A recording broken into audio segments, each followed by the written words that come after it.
the meeting of the Community Development Committee of the Metropolitan Council for December 3rd, 2018. Welcome, everyone. First order of business is approval of our agenda this afternoon. Is there a motion? Move approval. Second. It's been moved and seconded. All those in favor, please say aye. Aye. All those opposed? The agenda is adopted. Thank you. Next is approval of our November 19th meeting minutes. Is there a motion to approve those? Move approval. Second.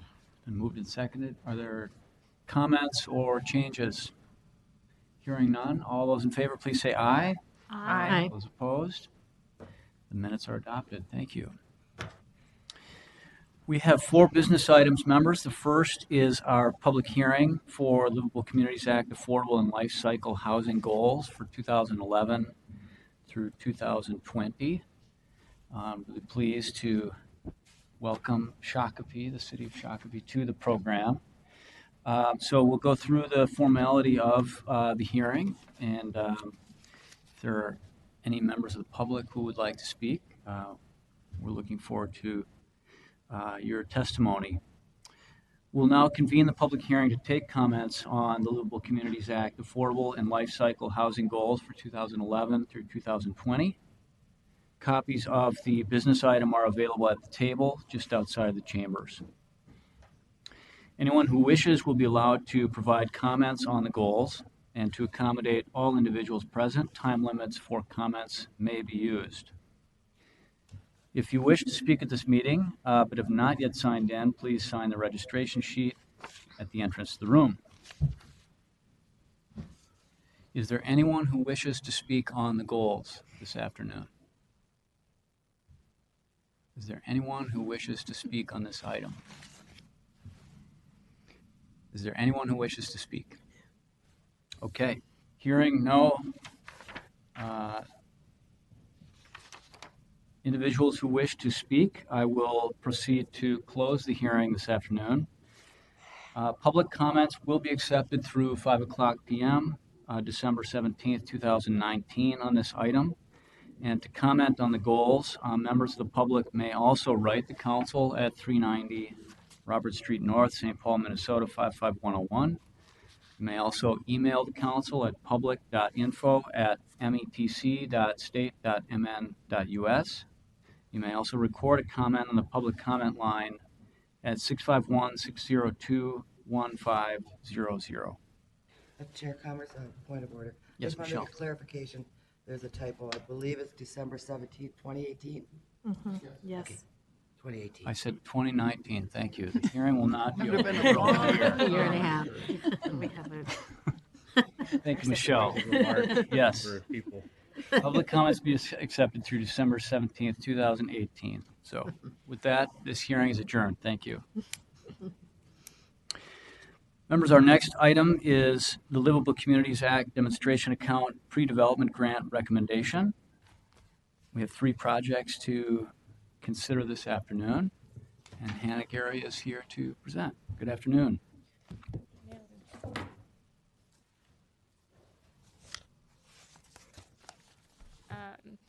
Good afternoon, Mr. Chair and committee members. My name is Hannah Gary, and I'm with the Livable Communities Act, and I'm here to present the 2018 Livable Communities Demonstration Account Pre-Development Recommendations. The Livable Communities Demonstration Account supports development and redevelopment projects that effectively link housing, jobs, services, and transit to create livable communities. In April of 2018, the fund distribution plan was adopted, which allocated $250,000 for LCDA pre-development projects to be distributed during 2 rounds of funding in the spring and the fall. And there's an additional $1,962,996 remaining from the LCDA development program. This fall round, the council received 3 pre-development projects, and each of these projects were reviewed by a team of council staff from the Community Development Division. This team assessed the applications looking at land use, housing and jobs, design, implementation potential, catalytic value, demonstration value, and readiness. Each application that comes in must meet a 30-point minimum score to be eligible for funding, and each of the 3 applications did meet that score this round. The total requests came in at $299,600, and staff is recommending that the council allocate $174,600 from the LCDA development program to the pre-development program to fully fund all projects, as they all met the minimum score and demonstrated significant catalytic value. The first project that we'll go over today is located in St. Paul in the North of Maryland neighborhood at the corner of Rice and Arlington near the Washington Technology Magnet School. There are currently 2 nonprofits housed in an office use on the site, and this project proposal is to place 60 housing units at a mix of market rate and affordable housing on the site. 20 of these units would be affordable at 61 to 80% of area median income, and this would diversify both the housing type and affordability in the area. There are several partners that are working on this project. The City of St. Paul is working closely with the building owner, a team of consultants, and Formula Architects. This team has been doing a significant amount of early community engagement around this project, which is something that they propose continuing throughout the development of the project. They're talking with current employees of the 2 nonprofits that are housed on the site, nearby neighbors, and hosting focus groups in various languages. And they plan to work with an occupational therapist to design the site to best meet the needs of those with a variety of different physical abilities. And this grant is specifically for market study, design workshops, a feasibility analysis, site plan, and a stormwater management plan. The next project is in the city of Minneapolis. In 2017, the city of Minneapolis released an RFP for a 3.37 acre site in northeast Minneapolis, located at the corner of 13th and Marshall, near the Sheridan Memorial Park and Pierre Bottineau Library. The goal of this project is to enhance the public realm and continue much of the arts culture that has come up in northeast Minneapolis. The proposal is for mixed income housing and a mixed use development. 33% of the proposed housing would be affordable.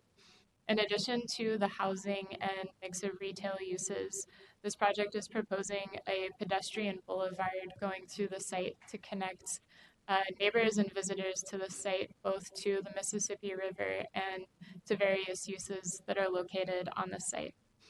As with the Rice Street site, this team has been conducting early community engagement, has been attending community meetings and meeting with nearby businesses and talking with some of the arts associations that are located in Northeast.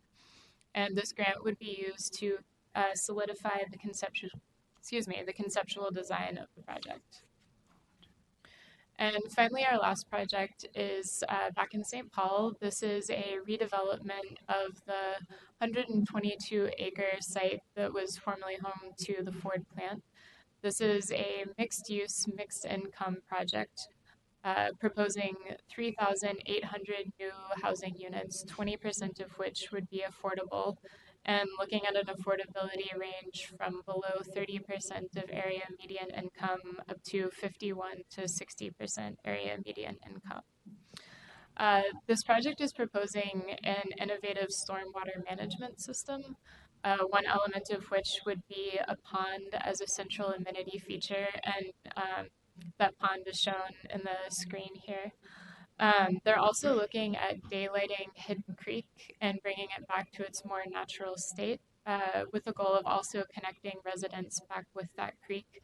And doing so would also reduce the amount of impervious surface on the site, therefore reducing runoff on the site.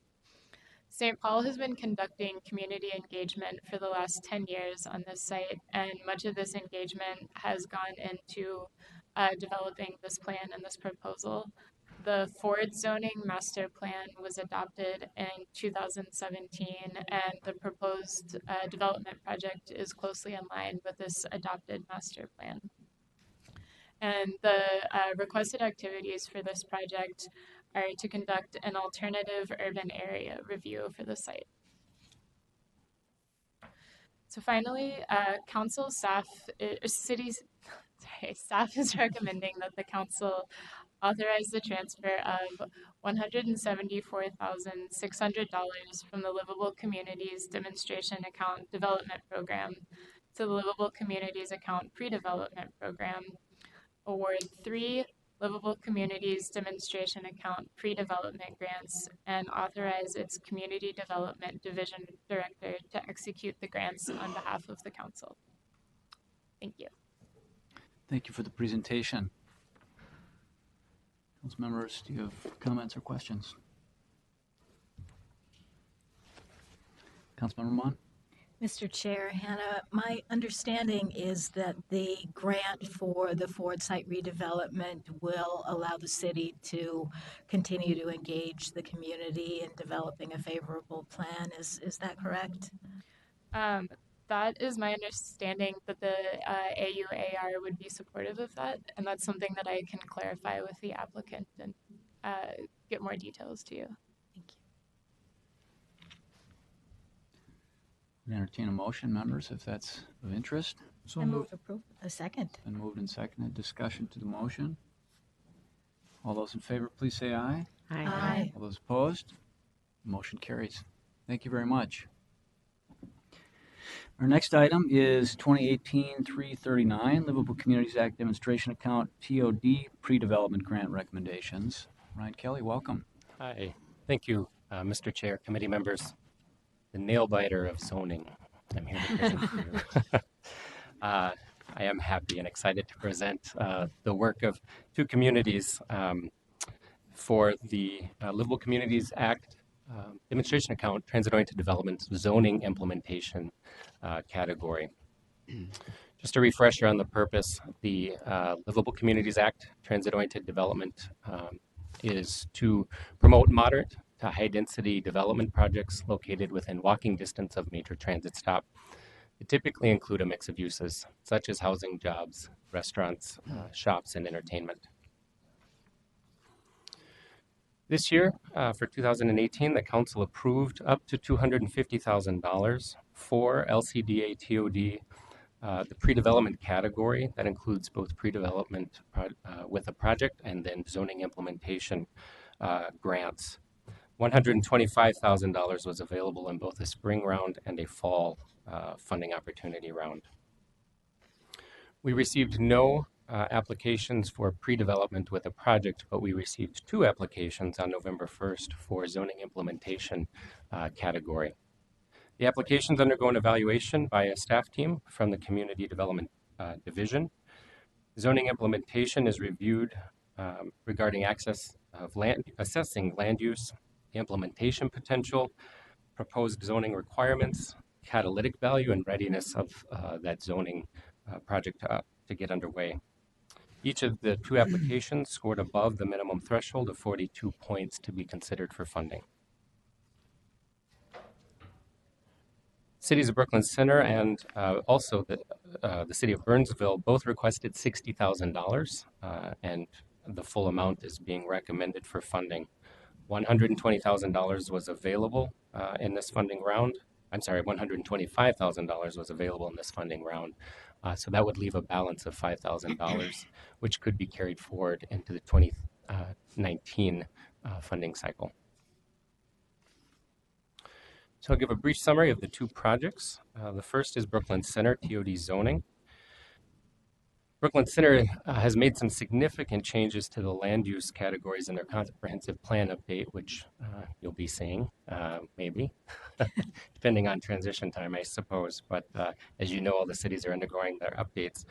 And in that land use category, the city included a new transit-oriented development designation. The city is also committed to revising their entire zoning code to align with their comprehensive plan update in order to implement that, and the new TOD ordinance is a part of that project.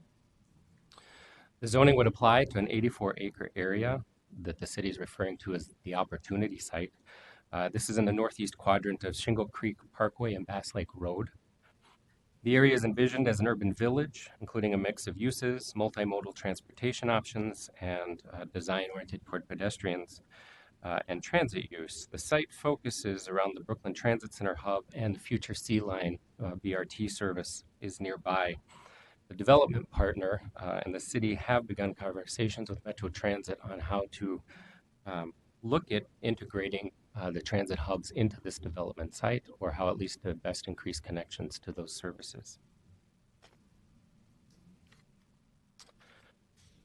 And the TOD zoning Burnsville Orange Line Stations project is in the city of Burnsville, near the heart of the city area. This is a new TOD zoning ordinance that will capitalize on the proposed Orange Line BRT stations, delivering future redevelopment that creates a more walkable and transit-supportive district. Stations are adjacent to or near the heart of the city, extend to the west of Interstate 35 and to the north of Highway 13, near the Minnesota Valley Transit Authority's Burnsville station as well. The new zoning will provide for greater density, reduced parking requirements, and now incorporate design elements as requirements rather than just guidelines. Grant funds will support analysis of existing regulations, barriers to realizing transit-oriented development within existing zoning, researching and developing design and use requirements for the districts, and then a community engagement process as well. So the 2018 fall funding recommendation is that the Metropolitan Council award 2 livable communities demonstration account transit-oriented development zoning implementation grants for a total of $120,000 and authorize its community development division director to execute the grant agreements on behalf of the council. Thank you. Thank you. Comments or motions? Move the matter. Second. It's been moved and seconded. Discussion to the motion. Hearing none, all those in favor, please say aye. Aye. All those opposed? Motion carries. Thank you. Members, our last business item is 2018-327, City of Edina, 44th and France, Neighborhood Node Small Area Plan, Comprehensive Plan Amendment. Eric Wojciak is here to present. Good afternoon. Good afternoon, Mr. Chair and committee members. My name is Eric Wojciak. I'm a senior planner and sector representative in local planning assistance.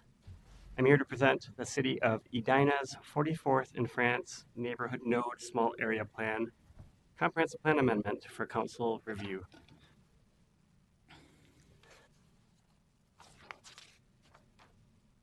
As shown in Figure 1 of the staff report, Thrive MSP 2040 gives the City of Edina a community designation of urban. The area affected by the amendment is shown in red, which is located in the northeastern part of the city on the border with Minneapolis. Oops. Did I go too far forward? Here we go. Sorry. As shown in Figure 2 of your staff report, this map shows regional systems in relation to the amendment location, which includes the regional wastewater interceptor that serves the area. The amendment adopts and incorporates the city's small area plan for 44th in France into the comprehensive plan. It addresses a variety of planning topics, including land use, urban design, and transportation. It includes the reguiding of 5.9 acres currently guided as neighborhood commercial to neighborhood node. The image here, as shown in Figure 3 of your staff report, includes the boundary of the small area plan and the change in guiding land use in red. The change in guiding land use and associated increase in allowable density conforms to the regional wastewater treatment system and is consistent with council housing policies. Therefore, staff find that the amendment conforms to regional system plans, is consistent with council policies, and is compatible with the plans of adjacent and affected jurisdictions. Council staff recommend that the Metropolitan Council adopt the attached review record and allow the City of Edina to place the 44th in France Neighborhood Node Small Area Plan Comprehensive Plan Amendment into effect. and advise the city to implement the advisory comments in the review record for housing. Happy to take any questions you might have. Thank you very much for the presentation. Councilmember Elkins. Thank you, Chairman Commerce. This being Edina, of course, this took 3 years to work this out. But I'll be happy to move the approval. Second. Been moved and seconded. Is there discussion to the motion? Hearing none, all those in favor, please say aye. Aye. Aye. All those opposed? The motion carries. Morningside. Characteristic speed. More construction in Edina. Well, this is Morningside. This is actually a cool little neighborhood. Yeah, it's. So members, that concludes our business agenda. We do have one information item, which is a report from the Land Use Advisory Committee and an update. I'm happy to give you kind of a brief update, and actually this will be my last update to the Community Development Committee on behalf of LUAC. And just have a couple of comments or thoughts to share about that. Really, my hopes both for the updates on a regular basis to the CDC and really more broadly for LUAC's direction overall has been a number of things. One is to really make the service on LUAC relevant both for LUAC members and also for the council. LUAC members, come from, in some cases, very long distances across the region, as a number of you know. And they come at times that are challenging on Thursday afternoons. I really appreciate that they set aside other responsibilities that they have to do that in order to contribute to the work of the council and of the region. And that's been really important to me to try to structure an arrangement for the LUAC so that that recognition is kind of evident for the members of the committee. And I think that that's largely been the case. Our roster has been, I think, more stable, and our participation has been, I think, increasingly strong over the last 7 or so years. I've really enjoyed the time that I've spent with this group. It's a great, very open dialogue. People are focused on a kind of shared interests. There's not a lot of division about this part of the region versus that part of the region. Really an interesting kind of focus on shared objectives. And I think, too, LUAC has been a meaningful medium for exchange, whether it's looking at the geographic planning areas or looking at the intersection of land use and water resources and policy around that. I think it's been a really good body for having those kinds of conversations. So I don't know if you had a chance to look at the 2019 work plan for LUAC. There's a sort of characteristically ambitious work plan that's in place. I think that's a great thing. There is a very intentional focus on orientation for new members at the beginning of the year. We'll be kind of continuing a discussion about comprehensive plan themes and the things that we're learning as each community is building their own comprehensive plan and how we can use those themes and those insights to inform regional policy in an intentional way. There's further conversation about the climate vulnerability assessment that Eric will be presenting. I think that's been something that LUAC's been really strongly supportive of, and I think there's been a clear recognition of the value of that set of tools and that set of activities underway at the council for local application. There will be continued work on the intersection of the work of the Metropolitan Area Water Supply Advisory Committee and LUAC. We've had a series of kind of shared engagements and workshops that I think has been really useful for both bodies. And then finally, we'll be looking at typologies of community change in the suburbs, the work that's been underway at the council for probably a year and a half or so. And I think there's real strong interest at LUAC in figuring out how do we translate that research work that's been underway internally here and make it as resonant and as applicable for local use as possible. And I think there's a lot of good answers to those questions.